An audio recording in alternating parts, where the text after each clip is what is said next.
আসসালামু আলাইকুম রহমতুল্লাহ। সম্মানিত দর্শক শ্রোতা, কৃষি কথা ইউটিউব চ্যানেলে আপনাদের সবাইকে স্বাগতম। সম্মানিত দর্শক, আজকের ভিডিওতে আমরা আলোচনা করব আগাম জাতের হাইব্রিড কেরালা সিম চাষ সম্পর্কে। সম্মানিত দর্শক, যেহেতু আপনি এই ভিডিওটি দেখতেছেন সেহেতু আপনি জেনে থাকবেন বাংলাদেশে কিন্তু আগাম জাতের সিম চাষ দিন দিন ব্যাপক জনপ্রিয়তা লাভ করেছে। জাতগুলোর ভিতরে বেশ অন্যতম জাত হচ্ছে আগাম জাতের হাইব্রিড কেরালা সিম এবং আগাম জাতের অটো সিম সহ দেশীয় কিন্তু বেশ কিছু জাত রয়েছে যেগুলো কিন্তু কৃষক পর্যায়ে বেশ জনপ্রিয়তা লাভ করছে।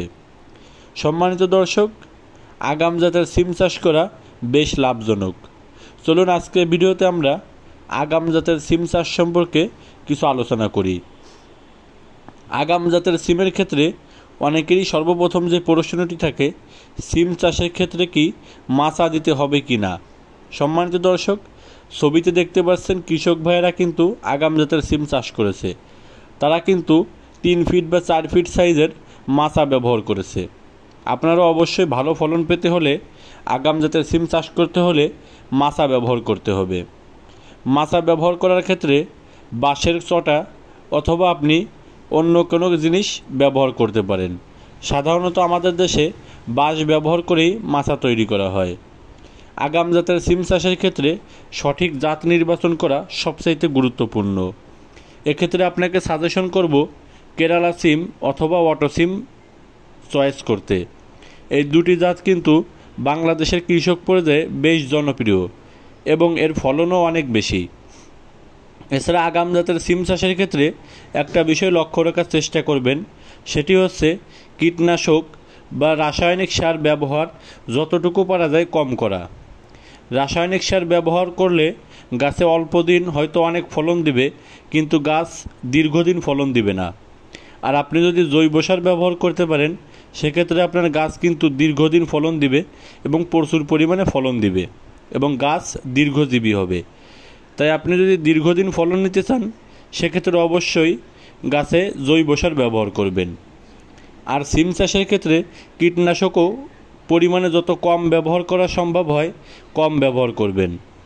এবং সিম গাছের ক্ষেত্রে একটি কমন সমস্যা আমাদের দেশের কৃষক পর্যায়ে দেখা যায়, সেটি হচ্ছে সিম গাছে ফুল আসে কিন্তু সিম দাঁড়ায় না। এক্ষেত্রে আপনি দুইটি জিনিস করতে পারেন। আপনার গাছ যদি সুস্থ থাকে এবং গাছে যদি ফুল এসে ফুল না দাঁড়ায়, অবশ্যই আপনি আপনার স্থানীয় কৃষি কর্মকর্তার সঙ্গে পরামর্শ করে প্রয়োজনীয় কীটনাশক ব্যবহার করতে পারেন। আবার অনেক ক্ষেত্রে বাতাসে আর্দ্রতার অভাবে অথবা শীত একটু কম থাকার কারণে বা ঠান্ডা না পড়ার কারণে কিন্তু সিম দাঁড়ায় না। এক্ষেত্রে অবশ্যই আপনি আপনার স্থানীয় কৃষি কর্মকর্তার সঙ্গে কথা বলে সঠিক সার ওষুধ অথবা কীটনাশক প্রয়োগ করবেন। আর যাদের সিমের বীজের প্রয়োজন তারা স্ক্রিনে দেখানো হোয়াটসঅ্যাপ নাম্বারে যোগাযোগ করতে পারেন। আমরা সারা বাংলাদেশে cash on home delivery original Indian Kerala সিমের বীজ পাঠিয়ে থাকি। কেরালা সিম চাষের ক্ষেত্রে গাছ থেকে গাছের দূরত্ব হয় 3 থেকে 4 ফিট, আর প্রতিটি মাদায় 2টি বা 3টি করে কিন্তু বীজ দিতে পারেন। সাধারণত 2টি বীজ দিলেই যথেষ্ট। সম্মানিত দর্শক, আপনি যদি আগাম জাতের সিম চাষ করার সিদ্ধান্ত নেন সেক্ষেত্রে অবশ্যই কেরালা সিম বা অটো সিমের বীজ চাষ করতে পারেন। আর বীজের প্রয়োজনে বা যে কোনো ধরনের পরামর্শের প্রয়োজনে স্ক্রিনে দেখানো হোয়াটসঅ্যাপ নাম্বারে যোগাযোগ করতে পারেন। আমাদেরকে ইনশাল্লাহ আমরা আপনাকে সর্বোচ্চ সহযোগিতার চেষ্টা করব। আর যদি আমাদের চ্যানেলে নতুন হয়ে থাকেন তাহলে চ্যানেলটি সাবস্ক্রাইব করে পাশে থাকবেন। সবাই ভালো থাকবেন, সুস্থ থাকবেন। ধন্যবাদ।